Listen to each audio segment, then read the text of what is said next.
to realms unknown. With plant medicine as guidance, our spirits have grown. Tribe experience calls as the stars. Gazing at the cabin, nestled neath the trees, whispers of the ancients carried by the breeze. Guitar strings are humming, firelight aglow. Legacy forgers, it's time to let go.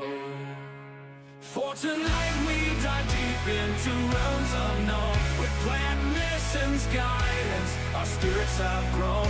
Tribe experience calls as the stars do shine. In this quantum dance, the universe is thine.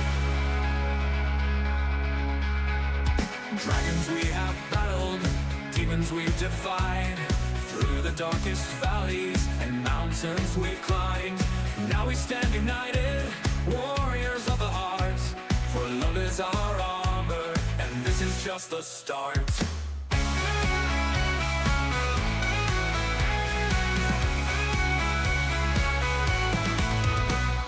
Dragons we have battled, demons we've defied. Through the darkest valleys and mountains we've climbed. Now we stand united, warriors of the heart.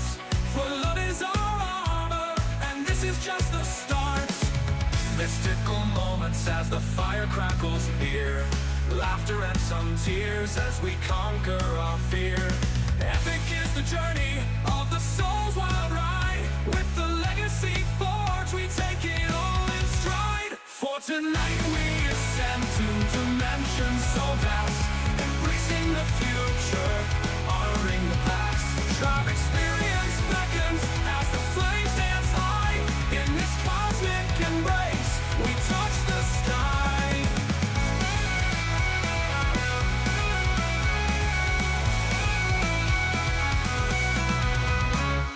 Stories of resilience, tales of rebirth. Legacy forgers, we know our worth. From challenges faced to the love we found. In this sacred space, our spirits are unbound.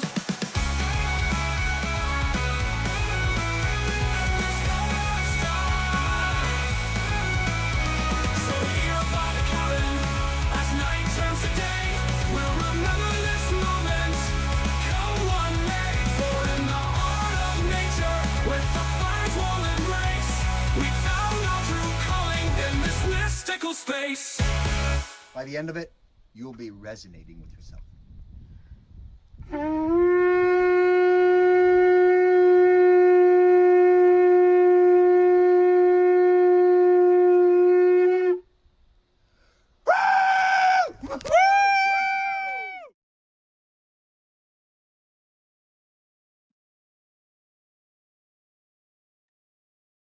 Yeah. Welcome to the Tale of Two Journeys. That was an interesting reflection. Welcome, Harold the Viking. Thank you. Glad to be here. An honor to have you. As you see, we also have a lot more going on here right now. We're going to go into a story that is hard to communicate, but is epic to enjoy. We have armors, mountains, cairns, North Sea swimming. We have a lot of things to go through. And I think it's just the best thing to do is to begin. We have It's only a week's worth of adventure. It's only a week's worth of adventure, and we haven't really spoken since we did it. Like that's it's been a lot to integrate, a lot to reflect on. And just it's been a journey. It's been a journey after the journey. It is just starting a new journey. It's a lot of things going on at the same time. But I'm excited for this because this is also going to give me clarity of mind. I'm going to be able to release just having the story out there and also hearing your perspective of what you went through, what has happened in your life, you know, post, during, and after, and all the things. I've been almost having sleepless nights because of this. So I'm excited. I am too. Where do you want to begin? Oh, where do we start? Well, I guess talk about the before then, Yeah. um, and what really sparked the whole adventure in the first place. I love So, Sparks has come so often um, that we I've created stuff for it. yeah, see Yeah, see what I did there? yeah, I see what you did there. uh, yeah, it all starts with a spark key. Yeah. But yeah, I guess for me, one, I wanted to go to Norway for a very long time, but never really made the opportunity to go. Mm. But I guess things happen when they're supposed to happen. So I started working on armor, Yeah. and I just kind of fell in love with working on leather. And I figured I was sitting down one day, and when I am developing my own armor designs, I have to go through and look at uh, different inspirations for the designs. Mm. And I can find a lot of that in photos, and I can do a Google search of Norway and find different Viking artifacts and historical landscapes and architecture and be able to pull designs from that. But it's a whole different thing to actually be there and see it with your own eyes. So I was sitting down one day and I was like, you know what, Midgard's coming up. Fuck it, I'm buying tickets. And so I just I bought non-refundable plane tickets for the week of the festival, Mm. and I was like, I'll figure the rest out later. I don't need to plan everything. And I guess there's a certain level of excitement that comes with not really having a plan Mm-hmm. and just kind of figuring it out. So I just kind of left that way. Didn't book a hotel, didn't really plan out meals or where I was going to be and when I was going to be there. Um, so that was pretty exciting. Um, and then, yeah, I just had a lot of restless nights of can't wait to go. Yeah. And oh, it's a week. Oh, Yeah. it's 6 days. Oh, it's 5 days. So it had this long. I mean, it wasn't really that long of a wait from the time that I bought the tickets to actually getting on the plane, but it felt like an eternity. Mm-hmm. I Yeah, remember it the felt so screenshots, long. like the tickets have been bought and this is the Yep, time I will be in Kristiansand, Norway. I was like, oh, and that's all I sent you. that's all you sent. Yeah, I just sent my flight itinerary, and that was it. Yeah. Um, but yeah, I mean, getting on that plane, I can't even. I don't have words to describe the level of excitement that I had. I only packed a backpack. Yeah. I didn't really pack a whole lot of stuff. This is Um, also, you have a freaking nifty trick with that, just in terms I of how do, to yeah. pack. I went out and bought just a package of cheapy t-shirts and underwear and socks and um, clothes that I could throw away when I got there. Yeah. So I packed the things that I wanted to bring, like my really it was just my camera and my iPad and a couple of different pieces of small camera equipment Mm. and notebook um, and then just the necessities of An adventure. what I needed to bring. Yeah. Yeah. Um, and then that way, when I was there, I could wear the clothes that I packed, and when I was done wearing them, I could throw them away. Yeah. And then I would have an empty backpack to, if I wanted to bring anything back, to bring in whatever I collected from Norway back with me, Yeah. and I wouldn't have to get another bag or check a bag on the flight. I could just have have the extra space by throwing away the cheap clothes that I bought, and Genius. still be traveling light. Yeah, Yeah. it was great. Yeah. It worked out so well. Yeah. It So was easy to move around as well because we moved around a lot. I'm not gonna get yeah, ahead of myself. yeah, we did. Yeah, I'm not gonna get ahead of myself. You were traveling to a destination. Can you tell me a little bit about that? Where were you? Which Yeah, destination? We well, went to there's so many. so many. So the first one, So the first one, yeah, the first one. yeah. Well, Tor, you were gonna pick me up from the airport, Yeah. and it was sort of, I don't know, a last minute thing, but it was like a couple of days before I was supposed to get on the plane that I decided to rent a car Mm. instead. And you were still messaging me like, I still kind of want to meet you at the airport, Yeah. but I kind of want you to really have this adventure experience. So you didn't meet me at the airport. Instead, you gave me longitude and latitude coordinates, and it was just up to me to figure out how to get there. Now I've Norway will be. I'm pretty certain it was my 10th country that I've visited, Mm. and I've lived in Europe for a few years. So I'm not really driving in Europe isn't really a foreign thing for me. I've done it before. However, I have not driven in Norway. Yeah. So I did some review ahead of time of road signs and what to really expect. But even then, you can only prepare so much. Like I didn't know. This is kind of a squirrel moment, but I'll be quick. Uh, you guys close your highways at night. Not everyone, but I think I know which one you were referring to. Because they all of a Yeah, sudden figured out they're gonna have a highway there.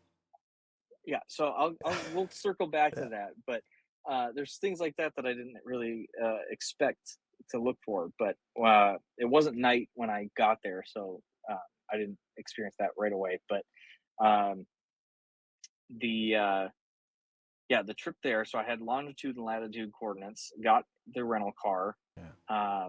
Couldn't figure out how to even use the car right Yeah. away. What command should I It use? took some it took some playing around. Everything was a touch screen. It was a Yeah. brand new Volkswagen. What was it? ID4. ID4, Yeah. and it was an electric car. I couldn't figure out how to put it in drive right away because it doesn't have a shift Yeah. knob where you think it would be. Yeah, it's just right on the steering wheel. Um, so it took me took me a little bit to figure out how to actually make it work Yeah. and get things connected, so I could use um, GPS and Yeah. whatnot on the car. I knew I had to be in Lingdal. Yeah. Wasn't quite sure exactly where yet, so I just I programmed my GPS to take me to the city Yeah. and started driving. I think it was like an hour and a half Yeah. drive. Wasn't long of a drive, but pretty drive. Oh my gosh. There are sceneries on that drive. It's just it was a gorgeous drive. Um so I really got to take an hour and a half to just soak in the Yeah. environment while I was driving there. And then I got there, and when I was close, I looked up the coordinates, Mm. and it was taking me to this wooded area um, that was right on a beach. Mm-hmm. Did you So I see right away started. that it was a beach?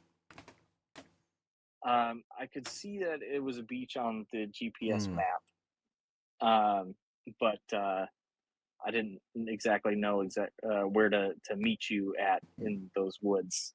So I had a heading, and I knew I needed to go that way. There was a footpath that went in two different directions. Mm. Um, so actually, hang on. Let me do the first screen share, uh, and pull it up so you can see what I was looking at when I first arrived.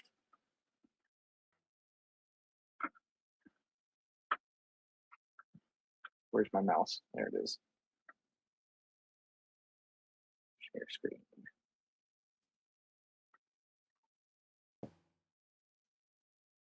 There it is. The There it entrance to is. the adventure. Let's make that full screen. There we go. Mm.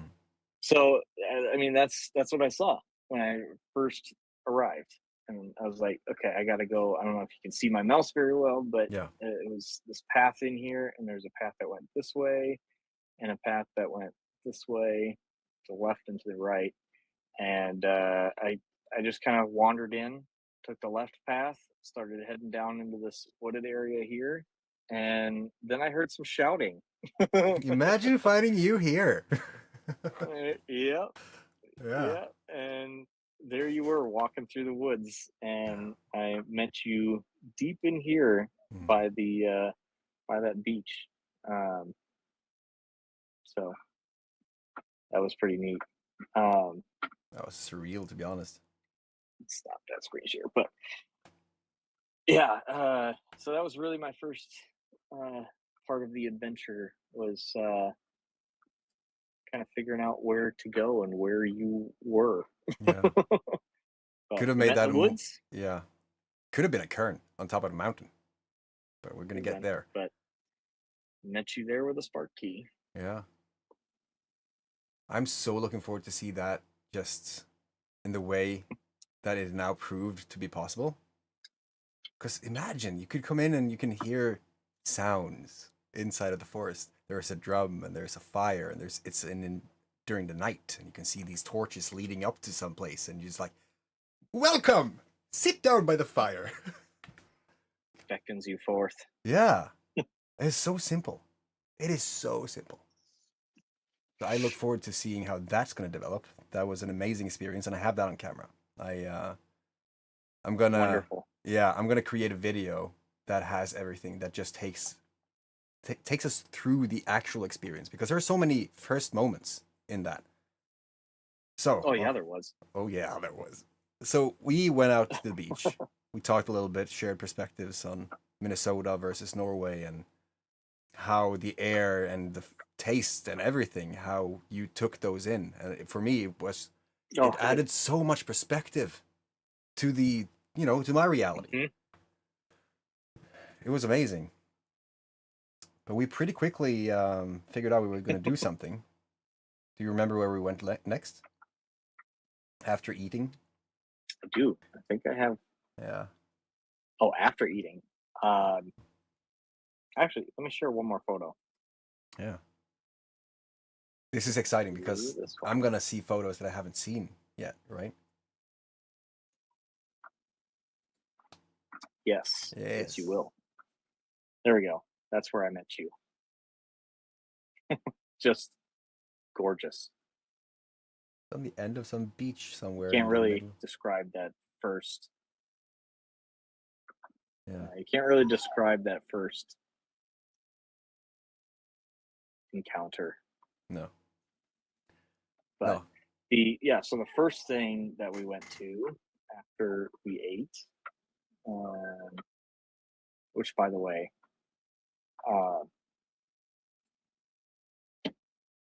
hang on, the word's coming. Snodderloaf. Snodderloaf. That's a hard word to remember as man. well. Like, good job. So long after. Yeah. Thank you. Yeah. Snodderloaf was the first meal that we shared together, and it was so good. You can't find that in the U.S. With a coffee in a bowling alley, literally on the beach Yeah. in the forest in Norway. Yeah. And that also kind of blew me away, because that is the bad version of the Snodderloaf. We're gonna get back to that. We're gonna. Yeah. We had several. Yeah, we had several. Sometimes things just stick. And here is where we went afterwards.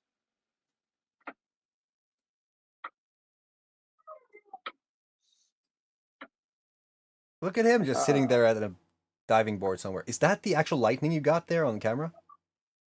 It might be. because there was no other, like there was a lightning storm going on in the distance, and I just saw it blink once.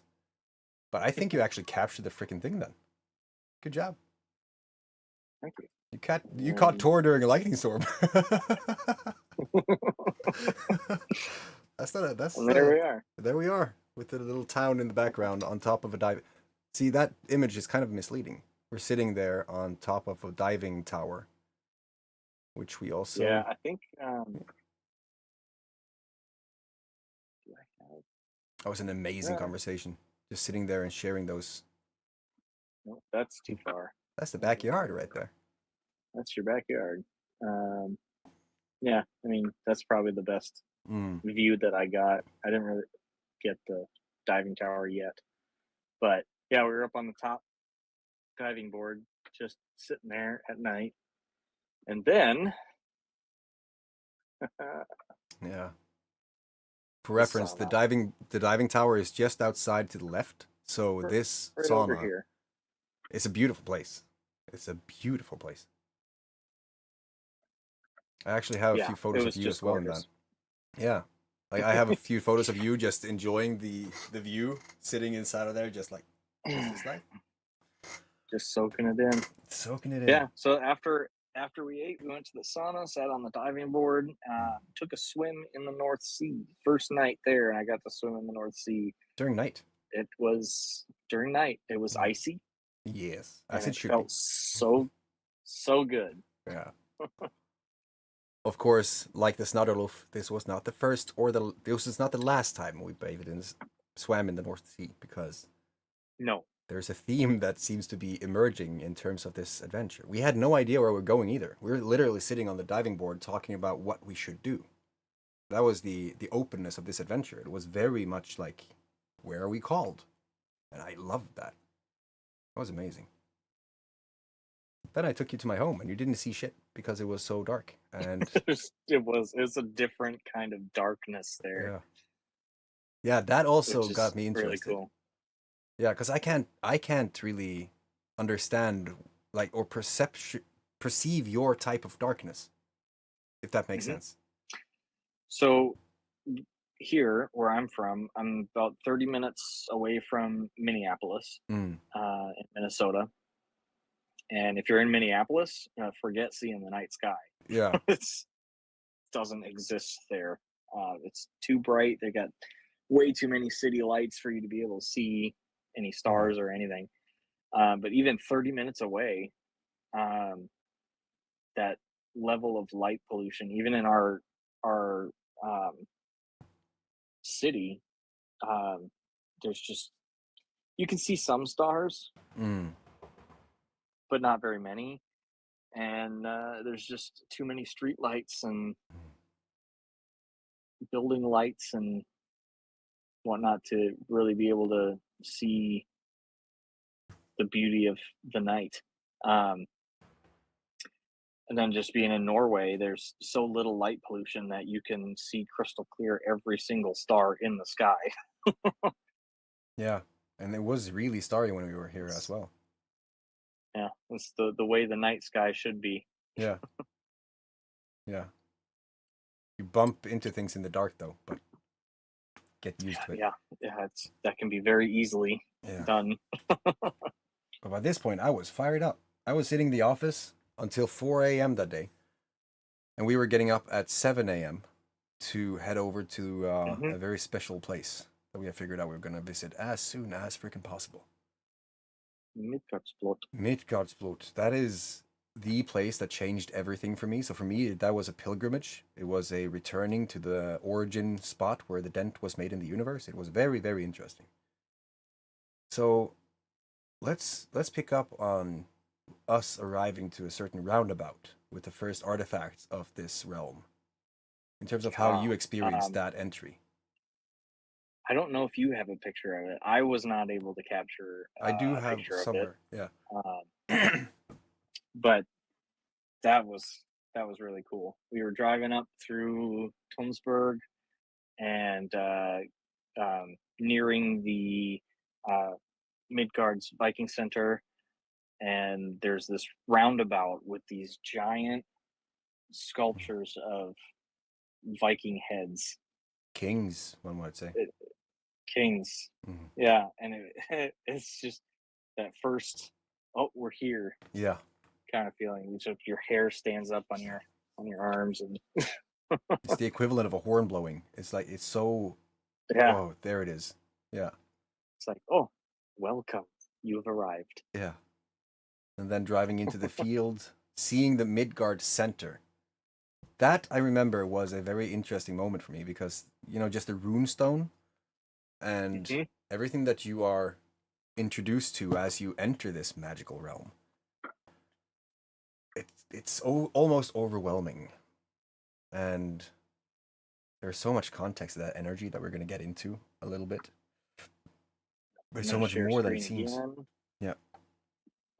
There we are. There you go.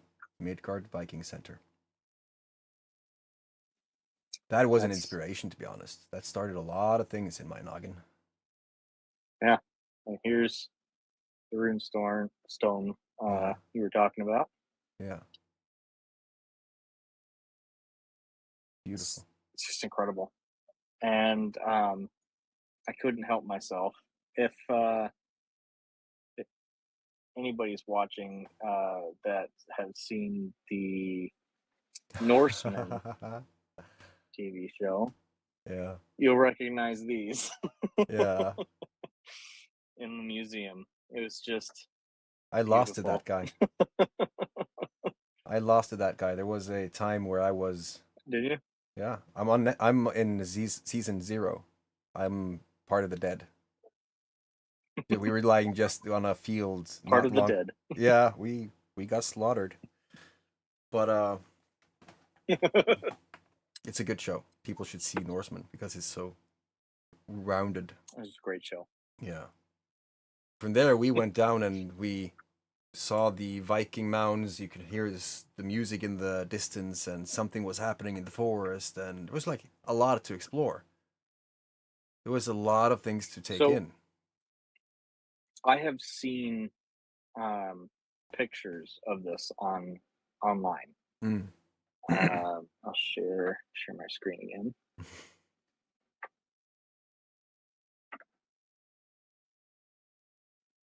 I've seen pictures of these burial mounds, Mm. and it looks just like this. Yeah.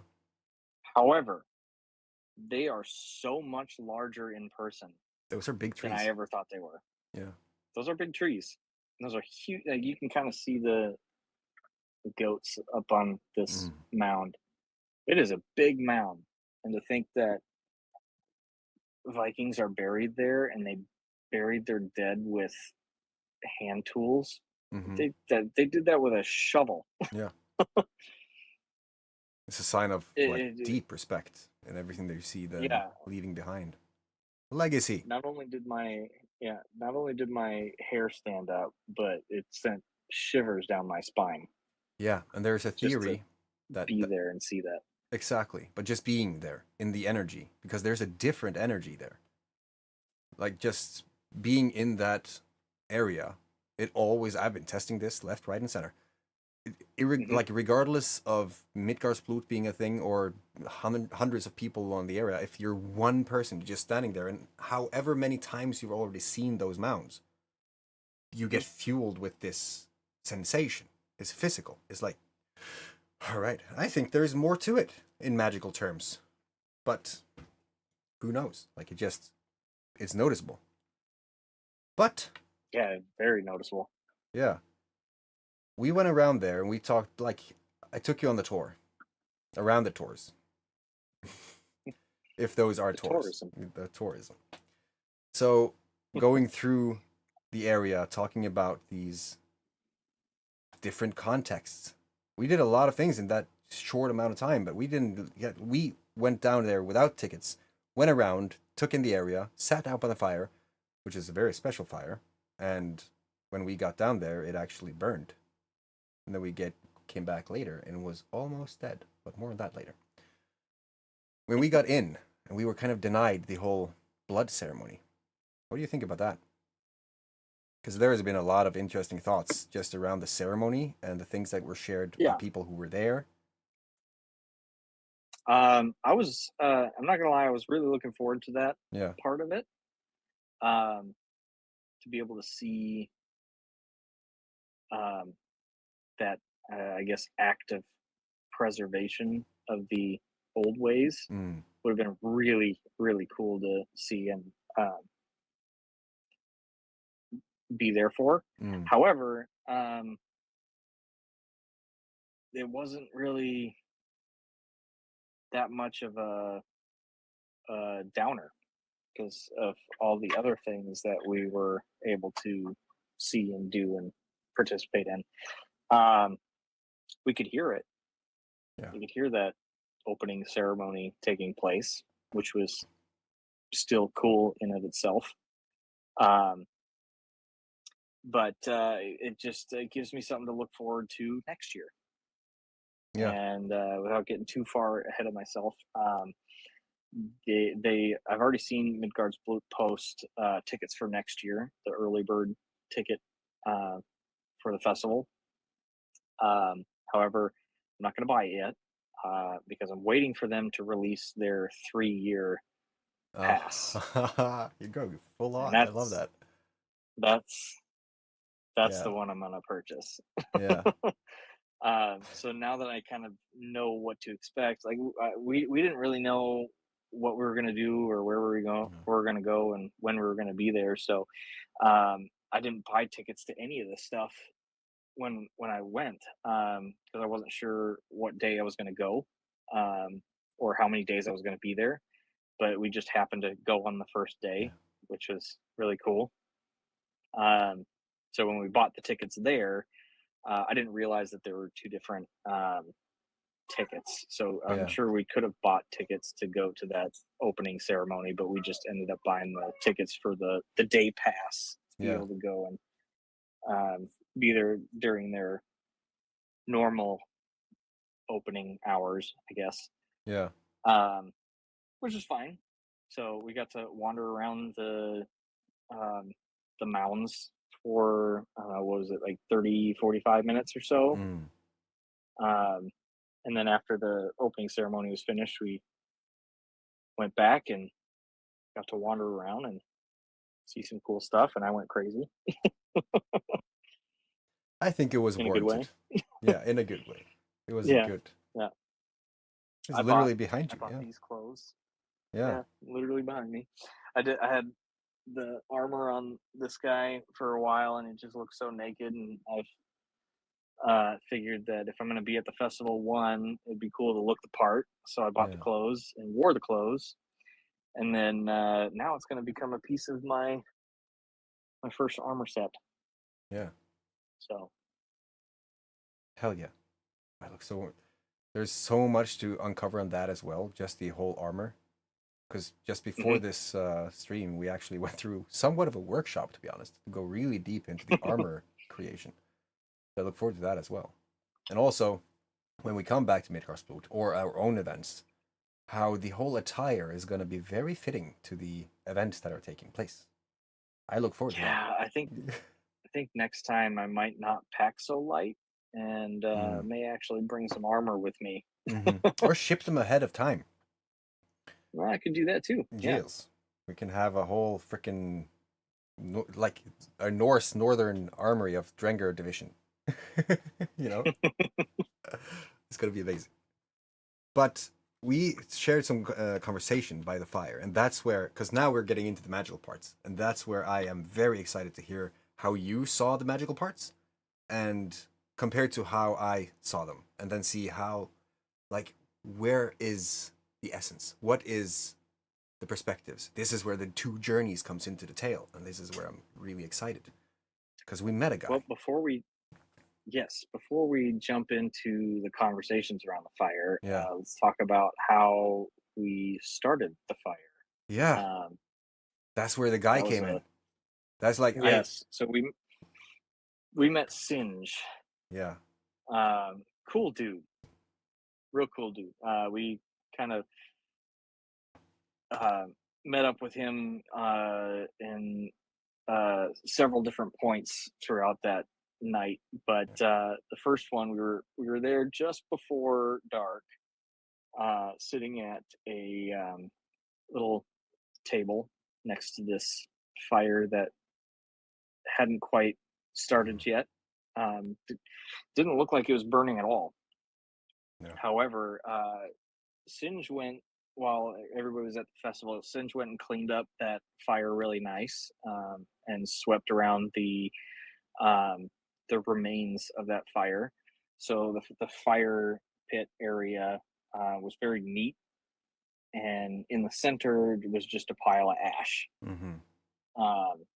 But the three of us sat around this non-existent fire, spread some of the ashes, and underneath all of the debris were still some glowing embers Mm-hmm. that were left from the night before, I believe. Yeah, it was Uh, shared. Yes. yes. So Singe went and grabbed some more firewood, and we stacked up some wood, and the three of us got around these embers Mm. and breathed life back into With fire that breath, fire. like dragon breath. Yes. Behold, there's a whole thing around that. I've written this down in somewhat of a dramatic flair. So I figured I want to read that and see what you think about that. If it captures the whole adventure, not really the whole adventure, because this is as we talked about, this is like an ongoing developing thing that I have no idea how it's going to look in the end. But Yep. I tried to write in several ways, where I went from third perspective and blah blah blah. My fingers started to cramp up. It was really interesting. So yesterday I just freaking switched over to Tor's first person memory, right? Good, it fits in well now. We decided to do the full tour of Bora, and took a left while exiting the forest of many perils. Walking through the silence of the forest with a canopy forming a natural roof over our heads, and trees acting like natural guide, we passed recently discovered Viking ships, wildlife, and other epic and natural elements as we immersed ourselves in conversation, yet again. As we approached the end of the path, I looked at Kyle's face. I knew he would appreciate what was about to unfold. At the end of the path there is a crossroads, leading into a path going to the left and a path going to the right. Directly in front of it, there is a lady picking seashells from the beach, adorned in Norse clothing. Beyond her, and the beach that frames the forest, the Oslo fjords rest, which has acted as a portal to anywhere in the world for eons. Looking past the modern ships and docks on the other side of the bay, one cannot avoid thinking about how it must have been 1,000 years before our feet got planted in this sand. The area is filled with such thoughts and energy, as the history of this specific spot is so rich and deep. It is one of the reasons why this area is one of my top favorite places in the world currently. As we continued our walk towards Utgard, the campsite of the festival, with its name inspired by the home of Utgardsloke in the sagas, we approached my all-time favorite spot on this planet. The favorite spot, the very spot, where I first laid eyes on Michelle 8 years prior and during the same festival of Midgardsblot. The personal energy that I feel in this very spot fills me with untold creative powers and appreciation every single time. It makes a point to stop. I make a point to stop every single time I get a chance when I drive past this location, just to get a little refuel and some perspective on the journey. It was where it all began, after all. As we sat down on a bench next to a large stone circle with a fire burning in the middle, we enjoyed the silence of the sea, well apart from the very enthusiastic student of the horn. So we had a few horn toots as well, but it complemented the feeling rather than taking from it. I called my daughter and my partner to announce where I was currently sitting. Nobody understands what this place means to me, not even my partner, even though she was the fundamental element of the experience. That's okay. As I was sharing the story of how I met your mother with my daughter, I also showed her something that I knew she'd forgotten about. It was a pine cone. This specific pine cone was picked from a tree on a beach in the south, the same beach where Kyle and I was later to meet in the forest through his coordinates. There were two identical pine cones growing from the same sprout. One was given to my daughter, and one was kept by me. We played with them in the sand and had planted a small magical seed in my daughter's head about my idea with these. As I showed it to her on video call, sitting by the same place I had met her mother and had made her entire existence possible, I said that the pair share a bond. The pinecone I have will go through the adventure and take in a lot of energy from it. So if she took her pinecone with her on her adventures, she would form a powerful bond. And then when we meet again, we can swap. And I'll always carry her adventures as she will carry mine, in the shape of a pinecone. A tree that literally fits in your pocket. Maybe I'm romantic, but I love seeing how my daughter responds to stories and everyday magic. I believe that's important, to keep that sense of adventure and mystery alive at all costs. And, of course, it adds a bit of meaning to the pinecone that I have in my pocket as well, especially knowing that she carries her twin in the same way. It is a very personal thing for us, and I believe that she will remember it fondly when I'm no longer physically present in her life. Carrying on with her story, me and Kyle had talked a bit more, with me, of course, sharing the tale of transformation and the meaning of this very spot. As time waits for no man, the doors to Valhalla had opened, so we had to travel back from Utgard to enjoy a feast. Coming into a place like this, where there is a melting pot of different personalities, skills, and magic, one can physically feel the energy when arriving at the grounds. We passed the large gates of Valhalla, knowing that we'd enter them very soon. Before us was a mix of Norse Vikings and all black, wearing metalheads. It's fascinating to behold. We picked a hot dog place for our feast, which became a handmade sweet onion sausage, sprinkled with fried mushrooms and onions. Yep, it tasted as good as it sounded. Needless to say, we returned to this stand.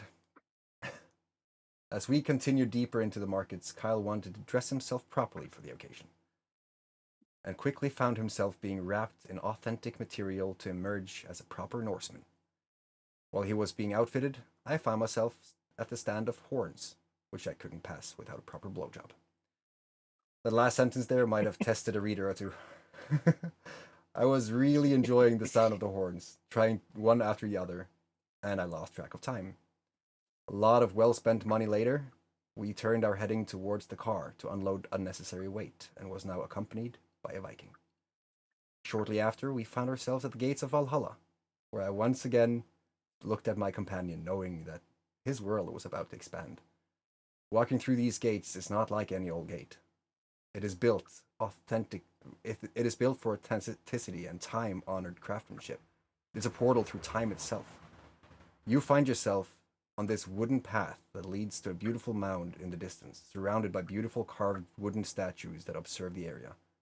However, the thing that stands out the most is the massive guild hall that all of a sudden blocks out the sky to your left. This huge masterpiece of a building with amazing carvings throughout the entire structure is a sight to behold and experience. We were not allowed to enter, as it was part of something for the festival, but I have found fond memories of this with my daughter, sitting in the chieftain's chair, feeling powerful in front of a long fire, in a room that hosts many guests on the many tables and benches that line the walls. Shields, furs, torches, and beautiful logs. The ambience there is next level, where we were not able to enter this time around, but I know that Kyle will return to see it, and when he does, I shall observe his face as his eyes widen in awe. As we turned at the door of the hall, we made a video call. Happy birthday was sung, and someone was very relieved that I wasn't a sociopath. Weirdly enough, it was good to hear that. Mutually assuring in a way. We traveled back and forth for a while, enjoying the many experiences that Midgardsplut has to offer. I blew the Jarlarhorn of Heimdall, and we ventured back into the fire of Utgard. This is where things got really interesting. As me and Kyle once again back at the same bench we had been earlier, the fire had gone out and there was a mild mist in the air, with a looming threat of rain. Rain has its own meaning and experience in this place, so it didn't bother us much. But we had started to consider our next moves beyond Midgard. After all, we had a lot to explore and only had a few days to do it. Suddenly, a figure moves towards the ashes of the circle. We were now 3 people, The figure asks, "Are you here for the fire?" To which we nod and smile. He continues to say that he was wondering if he should just leave it or go back to work, as he was part of the crew of Midgardsblot. But because he had cleaned it up the night before, sweeping the inside of the circle and made it nice, he wanted to see if there was anybody at the site, and if there were, he'd consider lighting it again. And there we were, all coincidental-like. He said that we should probably light it without a fire, as there was a story to this specific fire. And of course, my ears popped like a deer hearing a gunshot. What is the story, if I may ask? We'll pretend I said, for the story's sake. I'll add a bit more dramatic touch to this part, but know that every single word supports the same story of what happened. All I will do is to add some flow and engagement to it, as this happened over a week ago and my memory isn't that insane. While walking around, gathering kindle and grass to help light the fire, he said the following. Yesterday, as travelers came far and wide, an individual with ancient knowledge of fire-making made an ember. Using ancient tools, that of mushroom and flint, he gave life to this sacred fire, all while people danced and sang around him. I was flabbergasted, because, as we would discover, there was still an ember glowing in the ashes, which meant that this ember had been alive since the start of this week-long ceremony. It all of a sudden became a duty to breathe life back into it. It was a bonfire, a bona fide legacy fire, and the three of us were the three with the right intentions at just the right time to honor the fire and bring it back to life. The figure had brought wood and we had torn off splinters and bark to get the fire going again. We gathered around the center of the bonfire, all three focused at the middle, and with our hands, we all formed a shape in front of our mouths, which produced a solid, powerful stream from three sources directly into the ash-covered embers. I refer to this as the dragon breath, as it was taught to me by a shaman who called it the same.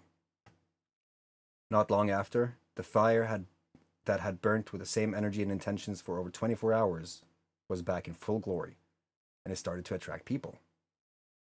The figure turned to me, after the fire had been lit once more, and introduced himself to me as Singe. He then shared the full story and significance of the fire, and the events of the night before our arrival. It was truly magical. He had been called to Midgardsblot in a dream, all the way from the UK. His journeys had led him to this very table at this very moment where he met me and Kyle, among a bunch of other like-minded seekers and creators. We discussed the difficulty of not being able to share things as they seem, or as we see them, because few are capable of understanding and sometimes even believing that they are possible. To underscore his point in this, he shared a story about the actual opening ceremony of Midgardsblot, which had me smile to no end. He was supposed to take part in the ceremony, because it seemed like a big deal, and something that was important for the days to come. Shortly before he meant to walk to the ceremony, he was asked to make a few things, which had been his job for the day. He made beautiful signs, and he loved doing it, so the work took priority over the ceremony. And when he arrived, the ceremony had begun, and he saw a person covered in blood who shared what was going on. Some people are more aware than others, and blending so many different energies and intentions in something as historically powerful as literal blood magic, not always the best idea. So he sat on a mound, observing the ritual. As he did, 2 ravens flew above the spot where all of this was taking place.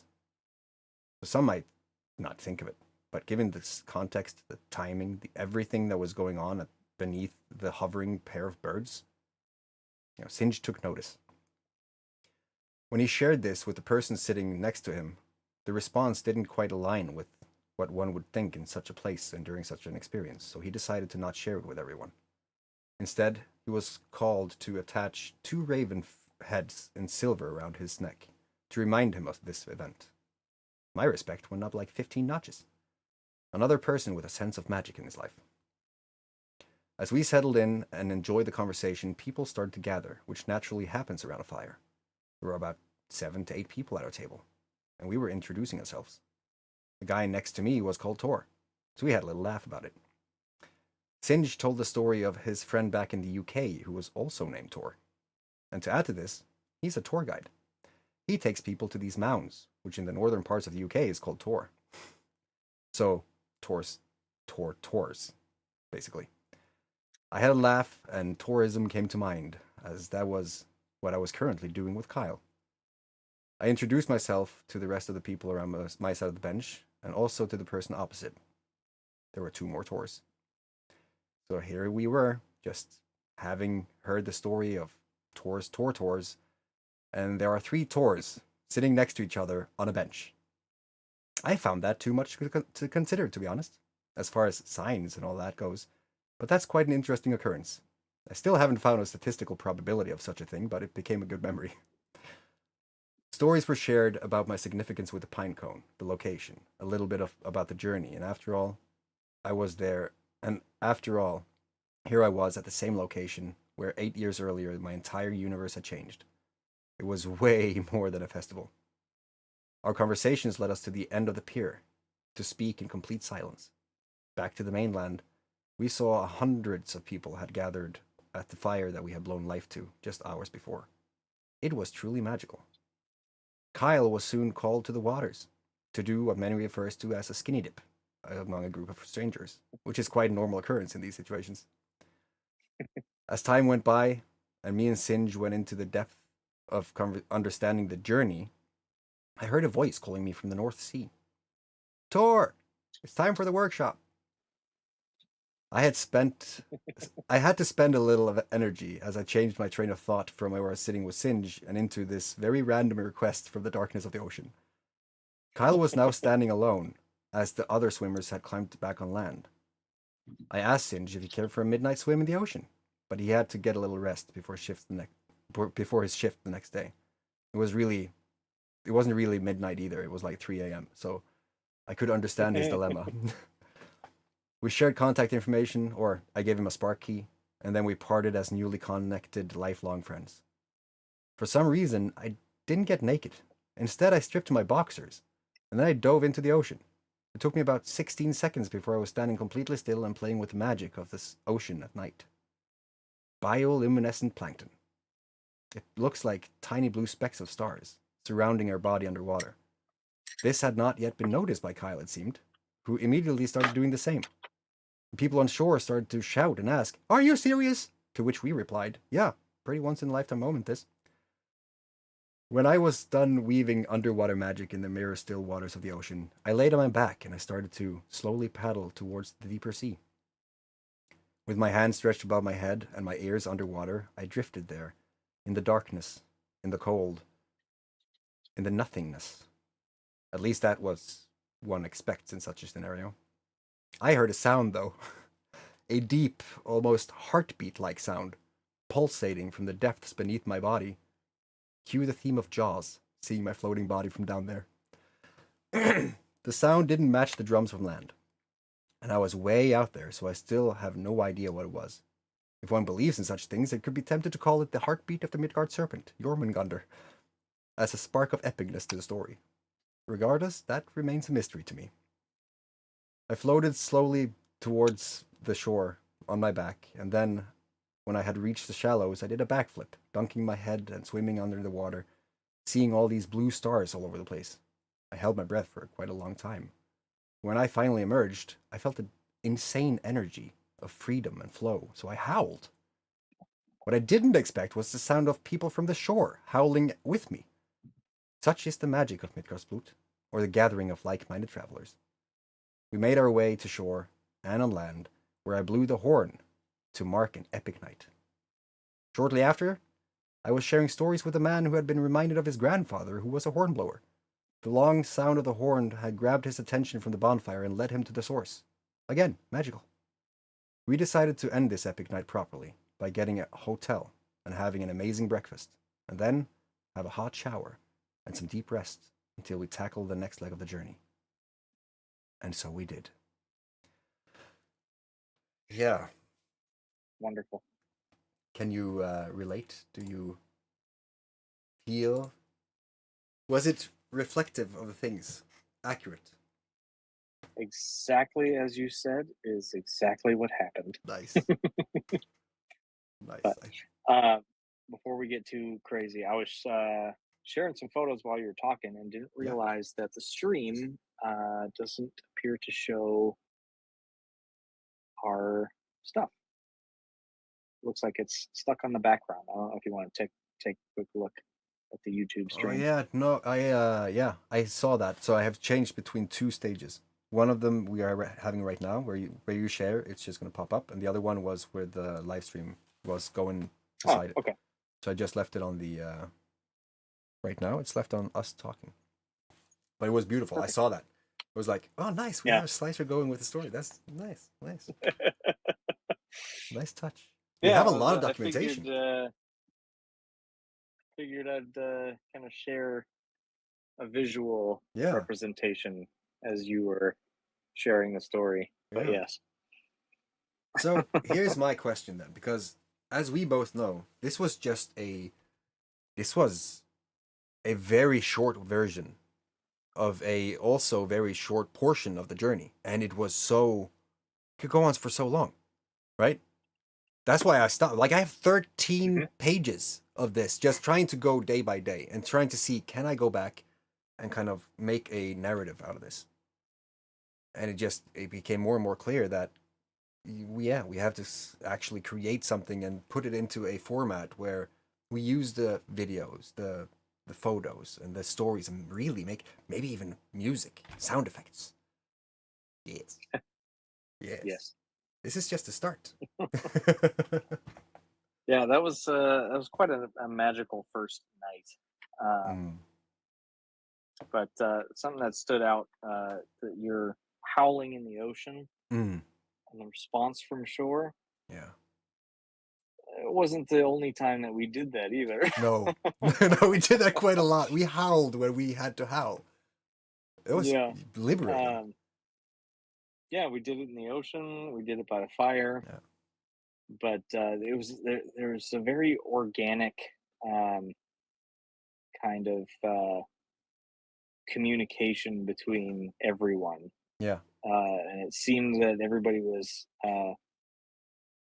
communicating without words, Yeah. which was really cool.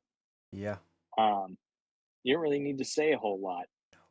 Now, I did have several conversations with people I met around that fire, but there was also good long portions of it where we just sat there, Yeah. listened to people playing drums, playing harps, Blowing playing horns. bagpipes, Yeah. blowing horns, chanting, Yeah.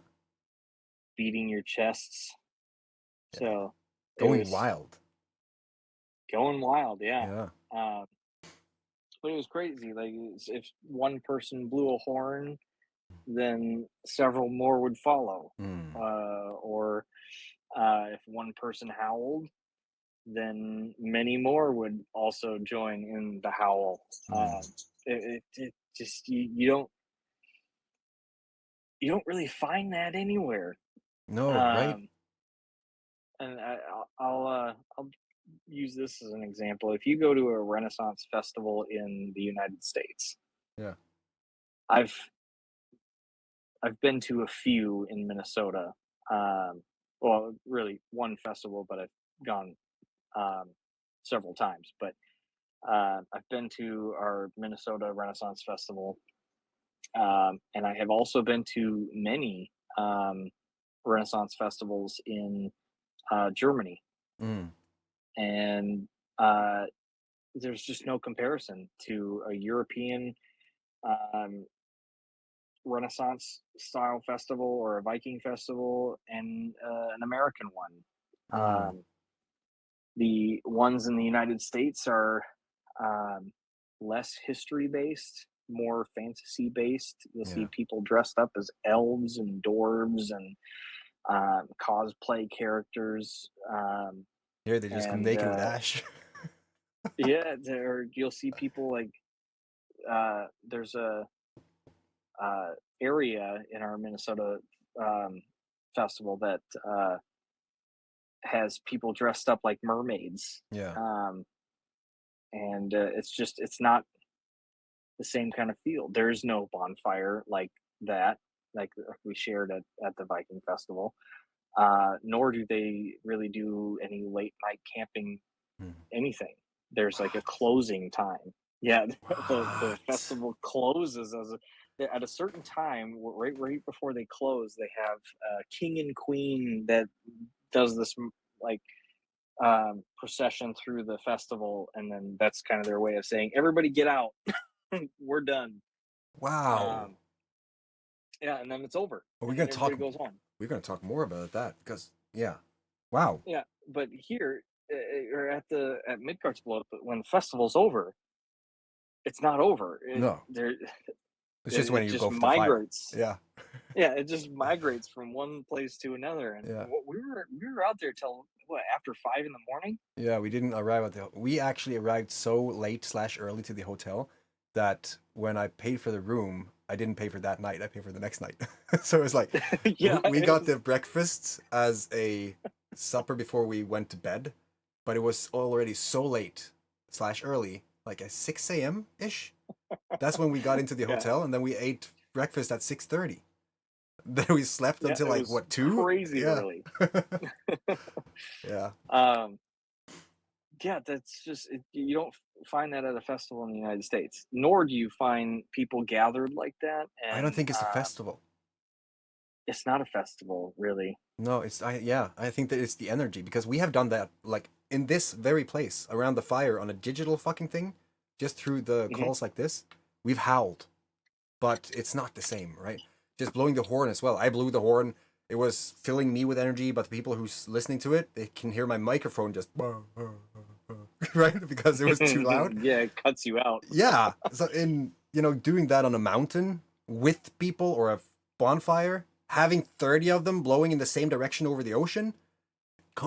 completely different, right? And It's very primal. very primal. And primal is so fucking simple. It's water, it's fire. Like if you're on the shore with a bonfire, you literally have what you need. You can then find a freaking trunk of a tree and make a drum out of it, or you can bring natural instrument, but that is done every day of the week. I'm going to do that on Thursday because I think that is just a level of people who wants to just let go and just be in the flow. And then what happens from that initial barrier, because a lot of people, they haven't really, I'm not going to fuck up the microphone, but they haven't really shouted, right? Or just Yeah. howled. And when you do it, it's like, whoo, that was different. And then you see how it is in the groups and it just evolves. Yeah, and then people do it with you instead of looking at you like you're crazy. Yes. And even if they do look at me like I'm crazy, it's like, why are you not doing this? Seriously, you look freaking sad that where you're standing. Do join. And then when they do, everything changed. Yeah. Yeah. That's bringing that into normal, I guess. Probably people are gonna have to get used to people just shouting in the end of the middle of the street or whatever, but it's possible to have fun and enjoy life. It is possible. And simple. So we decided It doesn't have to be complicated. no, nothing has to be complicated. At least not as complicated as we try to make it. But we have so much. We're now at day 2.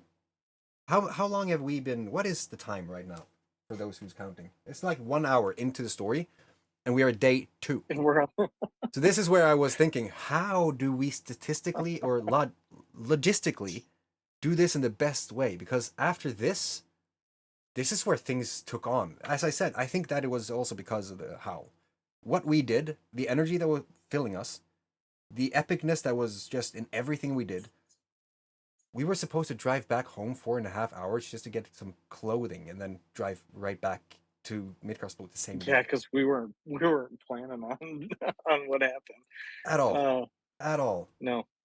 So from there, I just showed him a little bit of my backyard. He took some epic freaking pictures that people have seen and reacted yes. to. It's like, whoa.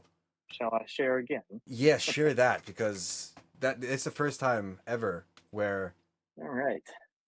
being Let's take a look. being put into place for an image by actual you know, an actual photographer, a skilled, internationally acclaimed, a good fucking photographer who knows his stuff, it is a different energy. It changed how I see a lot of things. Put the bow on it. I was like, damn, that fits the whole primal nature of it all. Also inspired me a whole lot. I want to get a flash.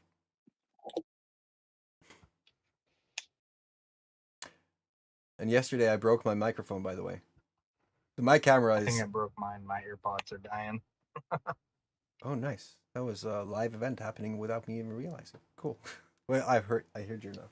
Heard you now. Okay. Back to looking for this photo. I think I also have it if you want me to share it. Yeah, why don't you throw it up? Yeah, I'll I'm gonna take it just into doing some Discord. magic. If people want to like get into chat and enjoy this conversation, what an adventure you all! Yes. Do like quantum entanglement. Engage, ask questions, because this is just us trying to get the context, the little beginnings, more or less. There we go. I have two that I want to show on stream so that I do realize for the stream right now that you can't see anything. That is by design. And I'm going to share what we're talking about. Right. Yeah. There it is. There it is. This picture. It just, first of all, the fact that you did this in the broad daylight, like that, it blew my mind. Yep. To see how you can play with light like that. To be creative and just blew my mind. Yeah, there was very little clouds in the sky. It's pretty Yeah. sunny, Yeah. nice and bright. Yeah. Just creating the emotion, the energy of this image. It made me a little bit emotional, to be honest. And then he goes on to stop me in the middle of a descent down a ravine, because we were literally climbing through a ravine in this. I just wanted to really make a point of that, because this looks like a freaking set, you know. Oh, this is beautiful. They have a location where they take photos. No. He saw a log as we were jumping from rock to rock. He was like, stop here. Right? I'm going to do that. Can you sit there? Right? Just placing me. And he has seen something. And this is what he saw. And this. Dude, that got so many... Yeah. That has so many things in it. My partner saw it and she was like, you look old. I was like, yeah, that is a face. You look wise. Yeah, that is really fitting what I was feeling as that was taken. Because he was just playing around, finding the best angles and all that stuff, while I was sitting there thinking about what's going to happen and what had already happened. I was like, oh my God, this is going to expand so insanely much. So it was overwhelming. And that was the face that I have when I'm overwhelmed. It was so good. But that's basically what we did on day 3. We just took a little day off, because when you work out as well, you should take rest days and reciprocate. Almost like get back to shape. Oh, rest days are very, very needed. Even on adventures. I had a couple. Yeah. Yeah, you were knocked out cold. We went back and what were you? You were jumping in the shower and I was like, I don't even remember what I was doing. I was like, I'm gonna go get something, and went upstairs and Didn't come back. didn't come back down. I sat on the bed for just a moment. Yeah. And I was out cold for like what, 3 hours? 4 hours. Good 3 or 4 hours. I was playing Hogwarts Legacy. I was going in here trying to get some updates out there. So there are some updates that has been just shot in the middle of these events. We've been trying to do the best job we could. But seriously, if there is a camera dude out there that wants to join us for adventures and just want to capture the moments and just follow us around, please reach out. Because it's one of the hardest things is to document everything as they happen. And also, when you know, here is a life-changing moment, let's stand ready, right? It's an art. It's an art form. But we slept a little bit, and then, for some reason, I almost have a blank. I think this was the moment we figured, maybe we should just go to Ceremony Mountain instead of going to Midgardsblot. Was that on day 4? Day 3 or 4? Because I think there's a gap I don't remember. The transition doesn't make sense. No, we went back to Midgard's Bloat on this. Well, on the second day we went back to Midgard's Bloat.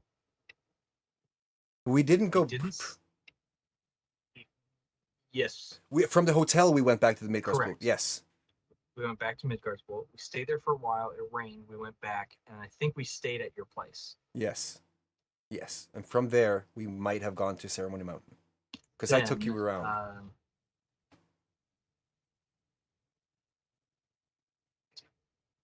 The next day. What happened there? No, we did not go to Ceremony Mountain. We went. That's when we went hiking through your backyard and took those photos. Hiking in the backyard. Yeah. Yeah, hiking in your backyard.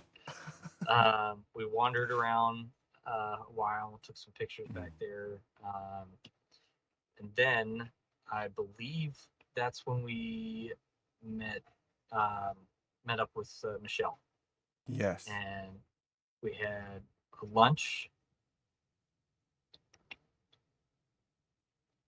And I think we went back to your place. Yeah. But only to pick up some stuff, because that's when we went up to the mountain. It must have been that night or the following day. Yeah. So let's just jump into Ceremony Mountain, because there's a lot of people who are like, what is that? I have timestamps on photos. So that's beautiful, because I think though I'm going to have to really rely on those timestamps to figure out, when did this happen? Yeah, I know. Yeah. Time becomes irrelevant. It just flows into a different entity. But I want to really see, because you didn't get the full experience at Ceremony Mountain as well, or either. Even though we did, it was perfect, because it was the same. Like the travel up there, it's the same, depending or not depending on the gates. But we went up to a place that is mystical by nature for a reason, and many people do not know a lot about it unless you've been there. It was that night. So we went out and had lunch with Michelle. Yeah. We kind of explored a little bit, and then it says August 16th at 11:39, so almost midnight. We went up to Ceremony Mountain. Yeah. So this is where I really want to see how much we can capture of the ambiance, the journey up there. Like when we came up to Ceremony Mountain, what did you expect? What did you experience? What was the journey up there like? Well, we drove up a little bit of the mountain, and then parked because there was a locked gate, and you're like, all right, we got to go on foot from here. And we grabbed our stuff from the car and started the walk. But I don't know. I thought that, okay, there's a rock path here, so it's probably like right around the corner. Yeah. No, that was what, a 30-45 minute hike? Yeah, it's like is it 4 kilometers? I think 1 kilometer. Yeah, up a mountain. Up some pretty steep hills. There's a couple of and it's like, Tori, you were like, shut your light off for this walk. Let's walk this in the dark. Let's go into the darkness. Yes. At first, when you shut that flashlight off, you can't see anything at all. It is just black. And then after a minute or so, your eyes start to adjust, and you can kind of get your night vision and see a little bit of what's in front of you, but not much at all. I mean, you don't have very far of a night vision when you're hiking in that kind of a dark. But yeah, we did most of it in the pitch black, and there was a few moments where I was like, I gotta stop a second, catch my breath. Yeah, you did really well though. Straight uphill. Yeah. Yeah, very steep. Yeah. Imagine that during a blizzard at night with 1 meter of snow. Yeah, that's a whole different kind of challenge. That's Exalted Hammer. Anyway, returning in the Fimbulwinter this winter. Go on. Yes. So anyway, we made the hike. It's like 30, 45 minutes up this mountain. Mm. And all of a sudden it just like emerges into this clearing. Mm. Which I don't should we share our I'm not our sure. goof on the gate? Yes. I think it's worth sharing. I think we should. Yes, absolutely. Okay. So when we when we first got there, we're looking at this chain that's like closed, that the gate's closed, and we're like, oh shit, it's bolted. Yeah. Like there's Steady. not even a lock on it. They like, yeah, they seriously bolted that chain shut. Yeah. And we're like, okay, we got to climb this fence. So we we climbed the fence and got over the other side, and then all of a sudden there's this clearing. We go down and we do our thing. Yeah. And I'll skip forward ahead. On the way back, Michelle met us on the mountain the next day, and we had I don't even know if it was really a breakfast. It was more of like a lunch. So we had slept in a little while, but she brought some food, and we grilled up some hot dogs, and That's a story in itself. Let's Just keep it to when you discovered the goof. Yeah. When we came back so up. After that, then when we were heading back, Michelle was in front of us with Violetta. Yeah. And they get to the gate, and they just open it. Yeah. Like open. Yeah. Here we were struggling trying to figure out how to unlock this gate and open this chain, and the chain was just looped around the post. We could have just lifted it up and opened the gate. It looked so like in the dark. To be fair. Yeah. It was dark. Yeah, it looked like it was kind of connected, but seriously, that was a very I am a man moment. I am man. I will open. I will break chain if I have to. Didn't work. But there is a purpose of coming up to Ceremony Mountain at night, because you don't see shit. And when you're walking in the dark and you hear the sounds and you hear the creaks and you hear everything around you, many people, honestly, they get scared because there is a lot of things in the forest at night, right? But to walk there and feel that, and then coming into this area that is completely black, so you don't know anything is going on, trying to get set or settle in and get the fire started, all that stuff is just a challenge. So what did you feel like when we came down the hill, the final hill, when we entered the area? Where were your thoughts? What are you experiencing? Well, first of all, it's a lot easier to go down than it was to go up. Yeah, it is. Yeah, I feel like we made the descent a lot faster. Yeah. Than the climb, but yeah, I mean, it was. I don't want to say it was like sad to leave, because it wasn't. No, but when we entered, like when you stepped into the area after we have entered the gate, there's a lot of details, bro. We can take it step by step if you want to, but from the gate and into the actual area.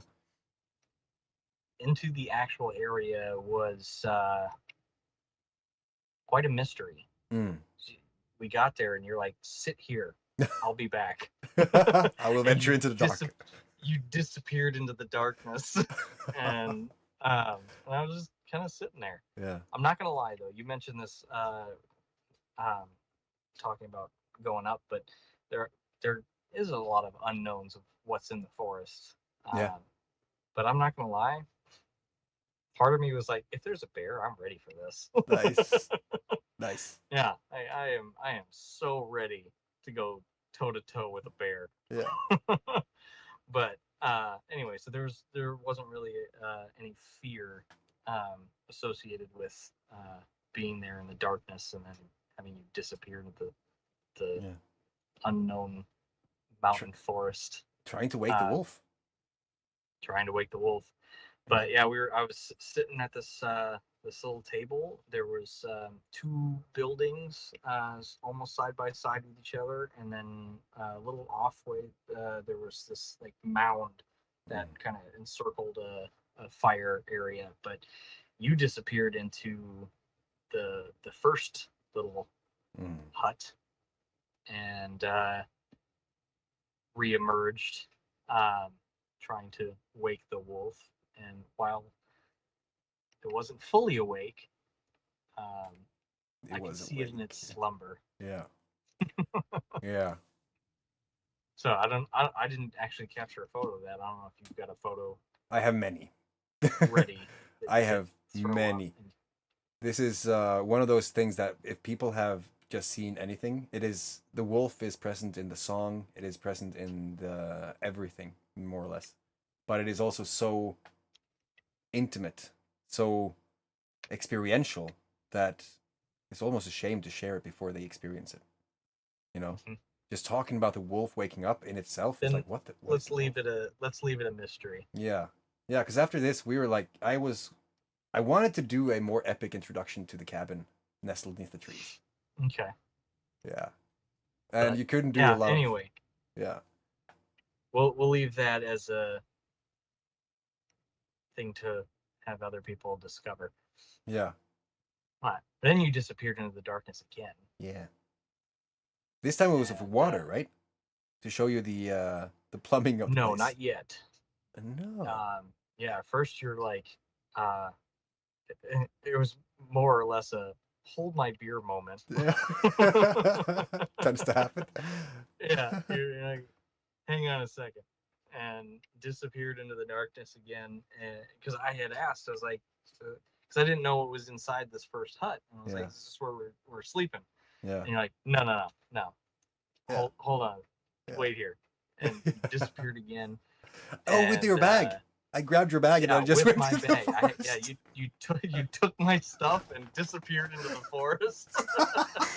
Thinking about it now, it might seem like weird. Oh God. Yeah, I was just left there with a flashlight that I didn't turn on. Just had Yeah. a flashlight in my pocket, my phone, and that's it. That's next level trust, to be honest. Just Yeah, yeah. that was.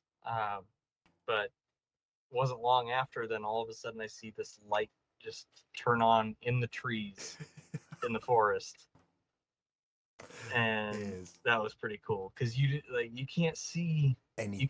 it No, anything. anything. You don't know what's there, and this light just all of a sudden emerges from in the trees. Yeah. Yeah. It was pretty cool. To give you a perspective from the other side, from in the trees, I wanted to come out to the porch and play the guitar to kind of guide you towards the cabin with the music. But it was too much hassle. I was like, damn it. Oh, this was not prepared. All that stuff. So I just went down, picked you up, and what do you think about the cabin in the trees? God, I could live there. Yeah, right? I'm gonna live there probably someday. I could totally live there. Mm. Doesn't have a whole lot to it. I mean, and it's not for the faint of heart either. No. There's no. I mean, there's a solar panel outside with some electricity, so you have some lights, but there's no real modern amenities to it. No. You have a toilet that you have to actually change, Yeah. or like a composting toilet. Luckily, we got lucky with that one. There was a hose Toward attached. you told me that we were gonna have to empty the The bucket. the bucket. And when we opened it up, we got lucky and turned out there was a drain hose for that portion, Yeah. but wasn't so friendly if you had to drop something off. No. Which I have seen. It's not fun. It's like No. that's No, you got to do some work for yeah. that one. But Yeah. yeah, there's no television, there's no Fridge. internet, there's no fridge. About There's that. a stove that runs on propane. Yeah. Which there was none. There was none, and we had a wood burn stove for heat, which we ended up using to also boil water and keep things warm. That little fan thing is cool too. That's an ingenious piece of technology where they have these fans that you just put on top of a surface like an oven, and the metal expands, and just the whole heat of the actual furnace starts a fan on the contraption, so it blows and spreads the air into the cabin. It's such a genius, simple concept. But it's like, damn, it works a lot.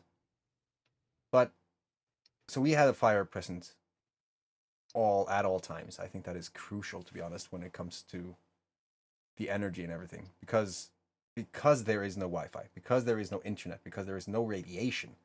The silence is next level. I guess your sleep there is probably different compared to other places. Oh yeah. Yeah. I mean the mattresses up there were pretty thin too, and if you're not if you don't like sleeping on a firm mattress, then you probably wouldn't like it. But I slept like a rock. Yeah. Same. It's like the whole experience of sleep is different on Ceremony Mountain. Now Norway, there you have a little bit cooler of temperature than I do back home. Mm. So I think, what was it, like 20 Celsius when we were over there, Maybe during the day. give or During take, during high the day. day. And then it would drop down to like 15, Mm. 16, Mm. somewhere around there. Here, it's like upward of 30, 35 Celsius, or it was 90, 91 Fahrenheit yesterday, and just almost 80% humidity, sticky way. You go outside and like you're instant, it feels like you just ran your hands under a faucet, because it's just the condensation collects all over you. So as soon as you go outside, you're wet.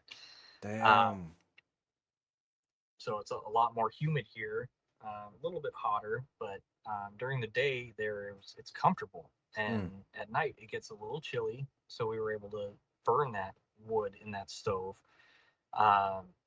and keep the Hitta warm. But nice. But having that stove going and warming the Hitta, and then cracking a window and having this nice fresh air breeze come through, it was just, it rocked me to sleep. Yeah.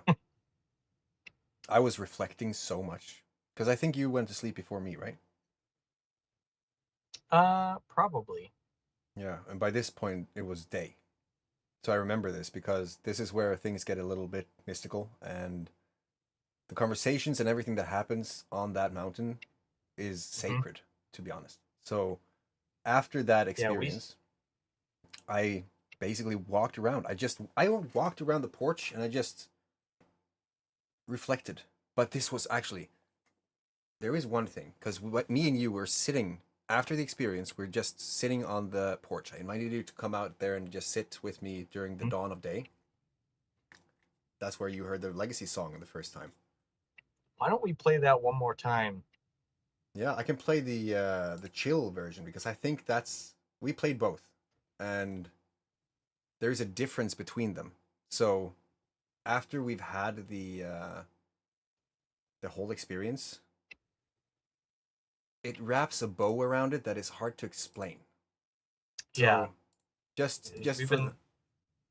we've been talking about it, and I think we should play it again. This is the chill version, and just for a little context for the viewer right now, this is a song that was created, if you haven't caught it yet, it was created by AI. I wrote down everything that happened during one of my experiences up there, which is very much like the experience that we have up there. And it was written in the location, in the energy, and everything that happened, and the transformations, and the reflections and insights.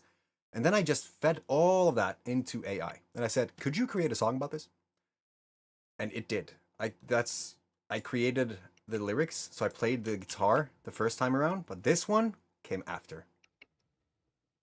Gazing at the garden, nestled beneath the trees, whispers of the ancients carried by the breeze.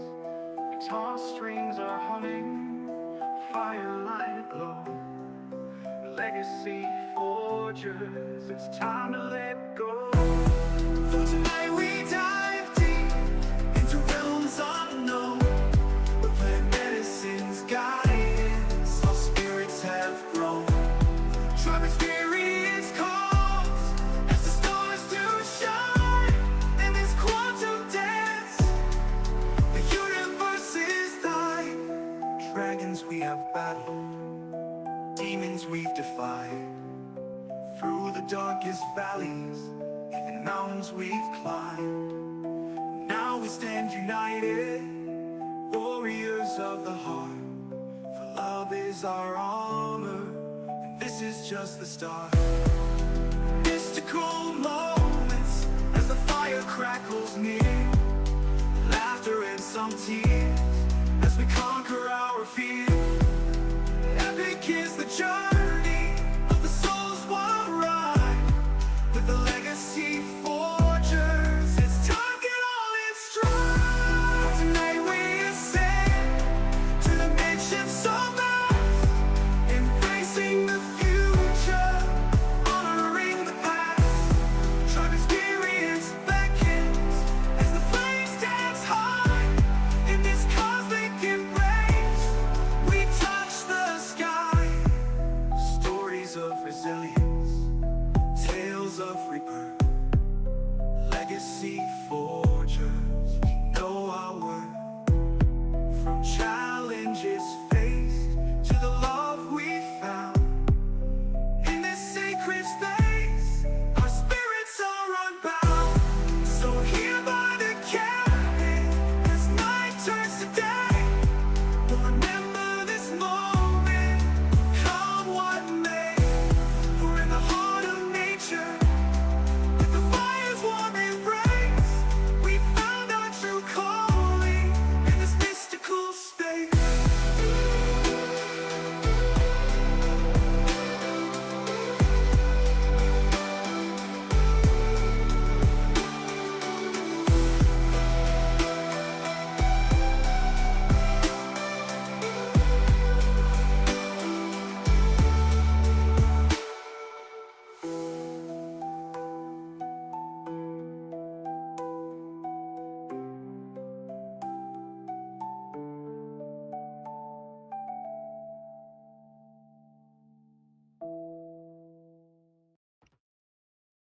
Yeah. And you got that after the experience, on the site, on the porch, not knowing what to During expect the experience. during the experience, to be honest. How was that? Because for me, I'm trying to kind of see it from your perspective and get into how you saw it, and it's hard because I can't imagine. Yeah, it's just another one of those moments that makes your skin crawl. Because Yeah. it's like, this is happening right now. Is Yeah. this real life? Yeah. Yeah, you actually had a few like, are you kidding me? Like, Yeah. it's magic, right? I had such a good time. I was just sitting there singing with the song, watching the skies as you know the thunder clouds that came over us, and everything that was just, goddamn, it was so good. We had quite a lot of stargazing, and it was very subtle, but it was Yeah. there. We got to see some northern lights. Yeah, Just yeah, which is pretty not cool. really something that one often sees, to be honest, in the south of Norway, but up there seems to happen very often. You know? Yeah. There is something about the cabin and the magic of the place. And that is what I've been trying to communicate, that essence, the experience, without saying what the experience is. Because if you have expectations, you know, there is no way you can kind of prepare or expect and have those expectations met during this experience, in my view, because I've been trying to. No, we can talk until our faces turn blue. Yeah. But you gotta experience it for yourself to really be able to understand how Yeah. cool it really is. Yeah, because it's a feeling, and it's very hard to explain a feeling that someone else has not felt.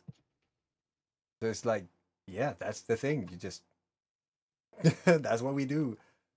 But after that, we went because this was kind of the marking the end almost, but it wasn't done.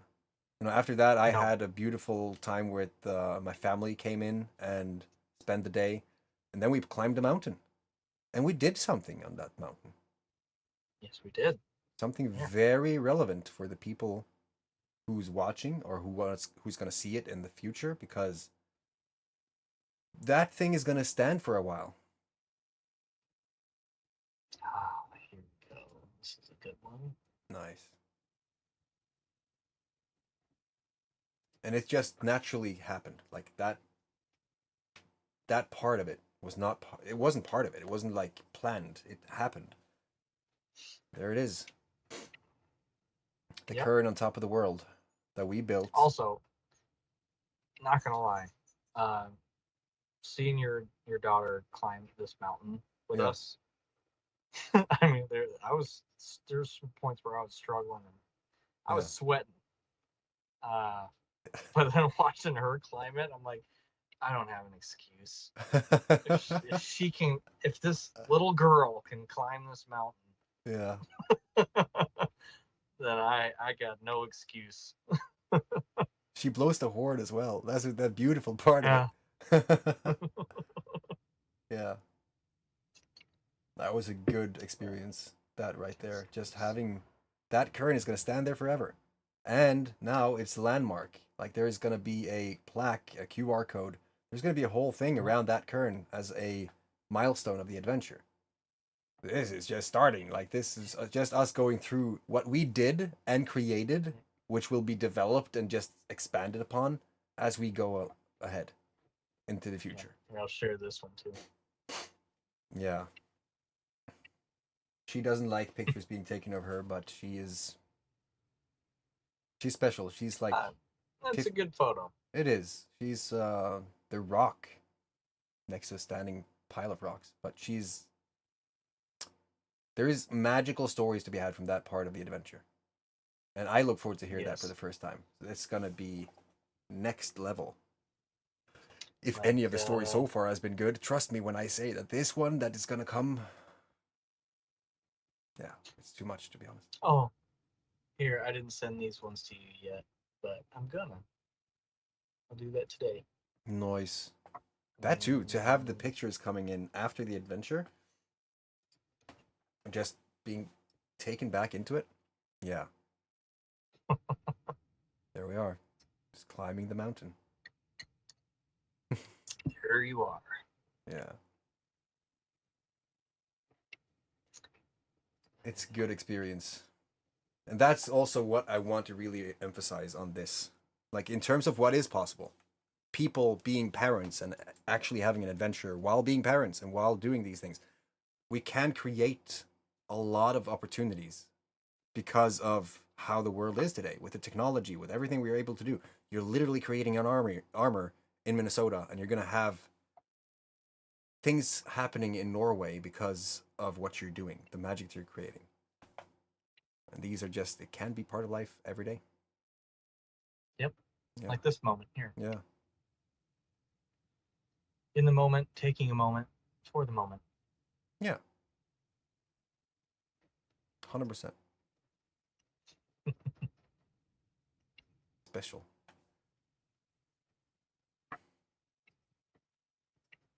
I had so much I wanted to show you that kind of took it to levels beyond what we experienced. So many things, bro. That was tied into the whole Norse mythology, to be honest. Tried to make it as themed as possible and just having it as an adventure and a live role-playing game from start to finish. But yes. Well, it's always the next adventure. Exactly. As you said before this, having chapters to it. Genius idea, by the way. Convergence. The convergence. Because now it's like, we know what we can do for the first time. We know what we can do to have a bona fide adventure and then to have it chapterized depending on where one wants to go, where we're called to go. my mind is blowing up because there are so many opportunities here, so many things that's going to come from this. That has already come from this. Just my energy of having gone on the adventure. I'm going on a new adventure on Thursday. Like, I don't know how many of these adventures I can keep up with, but I Ride think that wave. ride the wave. Like, it's a good way to live my life. Instead of me going to the gym, I would rather just climb a mountain and build a Climb a cairn. mountain. Yeah. Yeah. Hell yeah. Likewise. It's a special it's a special way to live. Now after that, It's right in your backyard. it's right. It is literally my backyard. Literally. I didn't show you that either. Like, if you haven't seen the north, we just went to the south Yeah. of the farmstead, I guess. But if you've seen the north, god damn, you saw the mountains of the north, so you saw a little bit. But next time, that's gonna be prepared. Hell yeah. I'm having so many inspirational ideas. Like, I'm inspired to just take it to the levels that I can't even conceive of. It has to happen. It's like it's now gnawing at me, and Yeah. especially after So- gone through. This is kind of a sidetrack moment, but I think it's relevant. I mentioned earlier that I was going to buy the 3-year pass tickets to Midgard's Boat. Mm. But when I do that, that's the next time I go. I think I'm going to be at the festival the whole for the whole duration of it. I think I'd like to camp that one too. I think that'd be You fun. should camp. It's Yeah, part of the experience. it is part of the experience. So I'll end up doing that. But then it got me thinking of, okay, that's one real awesome experience and adventure in itself. Yeah. But then there's all this other stuff that we have yet to go explore. Mm-hmm. So either I go for a week and I spend the time at the Midgard's Boat Festival and come back, or I take 2 weeks or 3 weeks to be there, so that after the festival or before the festival, we can go on our next adventure. Or I can plan a trip to Norway twice a year Yeah. and come out midway through the year and have an adventure in Norway, and February then with the snow. February with the snow, and then come back again in August for the festival. Yeah. And I think I'm liking that option. Same. I agree 100%. And then it's possible to have 2 festivals because Midgårdsblot, that's just one, and we create our own, gather the like-minded people, have bonfires, and create an epic experience that is inspired by Midgårdsblot, but it is a different experience. Just adding to the experiences. I like it. Yeah, it's gonna be interesting to set up. So, We need the flags. yeah, we need the flags. Yeah. Yeah. Yeah, I think that'd be really cool to not only leave a cairn behind, but also stake a flag. Hell yeah. It's just so much more epic than it started off. Almost, yeah, it's almost like a geocache Yeah, literally. for people to find. Yeah. It's just a geocache with a little bit more. Like the adventure that follows is. I thought this was just a geocache. No, you just entered the halls basically. Yeah. Brother, I appreciate this. This was a very good I do too. talk. We have talked for 3 hours, you and me. Yes. So They I have was seen thinking, 2.5 or 1.5. maybe we- If you want to see all Yeah. of it, you should be in the community by now. and I was thinking maybe we aren't able to put all of this into one live stream. No, we're not. So, we should plan another one Hmm. and continue the conversation. Yeah, I agree. I think we could fit a lot more into that than Just one live stream. What day is it today? But- Tuesday? Tuesday. Yes. That opens up possibilities. So have another one on Thursday. I was thinking about that because love the fact that I see what you did there. I want to have, I said this before as well, if we can, you and me can kind of join forces a bit in the technical department and production wise, to have a live stream by the fire. I want to be sitting by the fire. I haven't been able to do that before because honestly, I have been the most technical bunch, the technical part of the bunch. And it's been hard to carry out or carry through. But to weave in the adventure, literally being on site, I think would be interesting. It would be. Yeah. And you could be at your fire and I can be at mine. Yes. Yes. There's yes. I like that a lot. That's gonna happen. See how things are just being created as we go? That's just the magic of this. All right, shall we round it off for the people watching now? You have stuck here for, well, I don't think that all of them has been here for 2 hours, but if you have been here for the majority of this, I appreciate you. Good job, because it takes a lot of energy, Likewise. time, and yeah, it's just, it takes an effort just to watch, to be here, to talk, all of it. It takes an effort, so I just want to appreciate everyone who's part of this moment right here and now. And A everyone lot. who watches after. Everyone who watched, like in the year 3000. Jesus, I don't wonder what this could have sparked in the year 3000. Yeah, because we aim to forge a legacy, and it's going to stand the test of time, just like the currents we make. The currents also, without spoiling anything, will take on a different approach. They will become more advanced. How do you advance a current? Well, you will see. It's amazing. All right, brother. Thank It's been you. a pleasure. It has been an honor. You're welcome. And thank you I think this is for the just, adventure. yeah, one of the many we'll have together in the future. It was pivotal. Yes. It was So transformational. many more. It was epic, beyond compare. So thank you so much. May you have. You're welcome. Also, I'm gonna leave a little. I'm gonna go back to this video afterwards, and I'm gonna add a few comments about where you can find Kyle and Drenger's Nordra Armory, because he creates armor, and if you want to have custom armor, it's not cheap. Shouldn't be, because it's fucking I don't do craftsmanship. things. I don't do things quickly, and I don't do things cheap. There's something about it. Yes. Yeah.